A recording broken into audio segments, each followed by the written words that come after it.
এই মাসে বুবলির কন্যা সন্তানের বয়স 4 মাস হয়েছে। বুবলি এখনো অপেক্ষায় আছে সাকিব এসে তার মেয়েকে নিয়ে ক্যামেরার সামনে আসবে, কিন্তু সাকিব তো কখনোই এই মেয়েকে নিয়ে ক্যামেরার সামনে আসবে না, কারণ সাকিব ডিএনএ পরীক্ষা করে দেখেছে এই মেয়েটা সাকিবের না, অন্য কারো।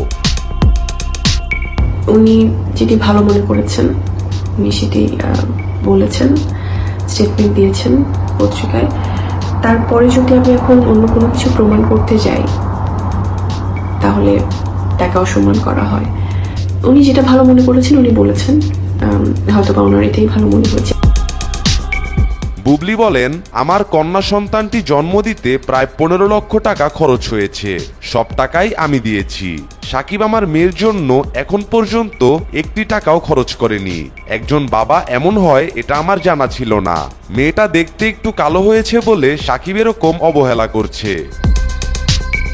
হয়তো অনেক সময় অনেক ব্যাপারে অনেক কিছু ওকে গিফট করা বা শপিং করা সেগুলো আলাদা বিষয়, কিন্তু প্রতিনিয়ত বা সবসময় কোনো আর্থিক সহায়তা আমি কোনোদিন আজ পর্যন্ত তার কাছ থেকে আমি নিইনি, এবং আমার সন্তানের জন্যও না। সেটা সে বাবা হিসেবে যদি কখনো ফিল করে সেটা সম্পূর্ণ তার নিজের ব্যাপার।